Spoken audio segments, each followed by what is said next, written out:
Are you or your kids suffering from trauma or distress from the COVID lockdowns? How do you know? Well, we're lucky you tuned in. My special guest today will tell you all about it. Let's dive in.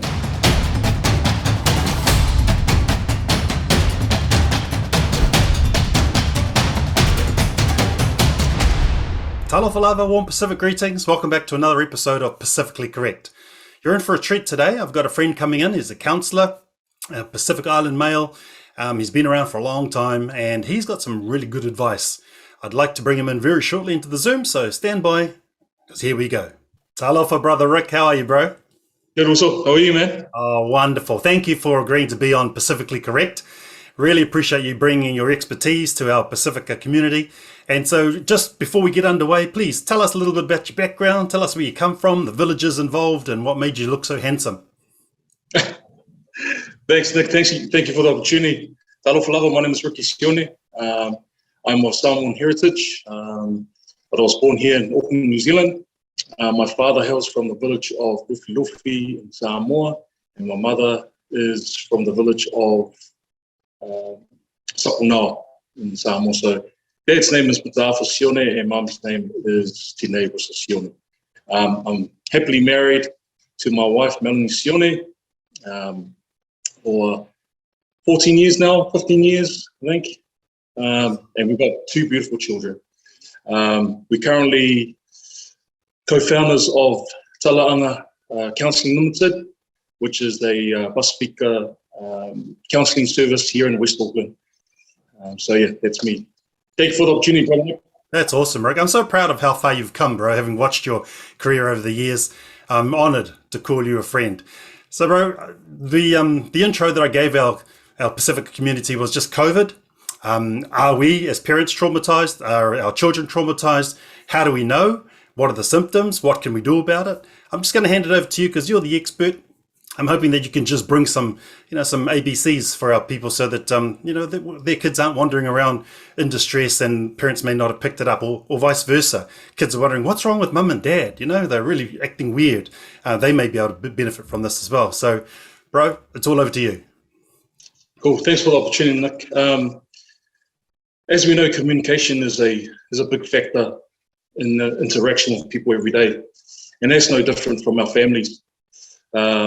And one of the things, especially for our Pacifica parents, is, the impact of COVID to our youth, and that it really sort of isolates us. And one of the things I do really encourage our parents to really look into is just really checking in with our youth, with our kids, especially by actually checking in and asking them how are they doing, what's happening, and what's going around for them, because again, the impact of COVID, and not just COVID, but also just things that they're going through. If we don't check in and communicate with them, have that conversation, we won't know what's actually happening for them. And that goes for us as parents as well. The importance of communicating and just having that talanoa, having that conversation, just to check in to see what's happening and how we're doing. Yeah. Can I just interrupt there for a second? Because, when I was being raised, if your parents saw you eating and walking around and laughing and stuff, they wouldn't bother asking those questions, Yeah. And so I think there could be kids that are traumatized walking around within our family homes, but the parents just think, well, they're eating, they're laughing, they're moving on. They haven't picked up the fact that, there's stress in that kid's life.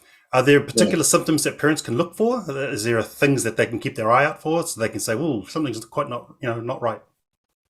Yeah, well, one of them will probably be their behaviours, just how they sort of lash out, or just sometimes it's just how, they walk past or they're doing okay. But I think sometimes not, just them actually walking past and not thinking, everything's all right.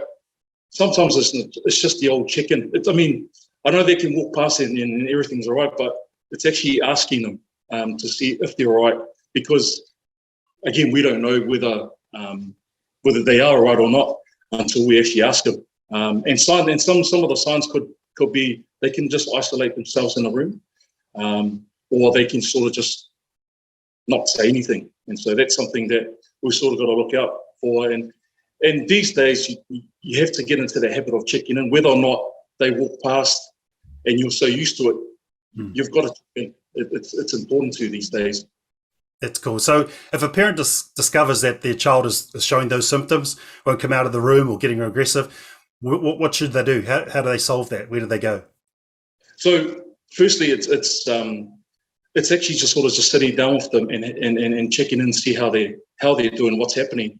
And I know that sometimes the kids won't even tell our parents because either there's that fear of them finding out what's happening for them, or just that, that lack of communication of finding out. And so I guess as a parent we don't sit there, but we also find out people that they're close to, or that in a family member that they know that could actually reach out to them and connect with them. Because if we just sit there and just not let them talk, we're just enabling them to carry on with what they're actually going through. So these, finding a family member that they're close to or they know they can connect with.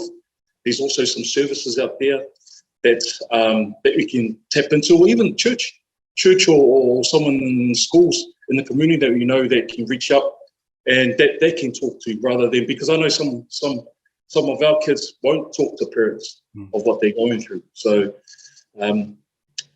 it's our part as parents to actually reach out as well, out into our circles and find out who's there to talk to our kids. Awesome. So if I was to chuck your details down below, would you mind if families reached out to you directly also? Yeah, that's fine. I mean,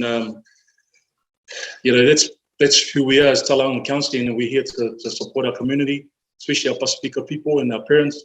And so, it'd be fun to help out and reach out there to our community. Fantastic. Oh, that's fantastic, knowing that, you could be one of the people that sort of points us in the right direction. Because like I said, I'm pretty sure we've got lots of our Pacifica people out there who are actually hurting but don't know they're hurting.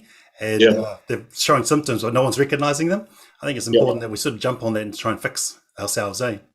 Yeah, for sure. Awesome. Well, thank you so much for your time, brother. Love to Mel and the family, and God bless you in your work. And I'm really excited about the counselling ministry that you've kicked off, bro. We hope to be able to support you in some way. Whaftai lava. Malawa no Nick. Thank you, bro. Whaftai lava also. And that's Pacifically Correct. Let's keep loving our kids. Let's keep looking after our parents. Let's keep loving one another, because that's Pacifically Correct. Whaftai lava. Till fast before.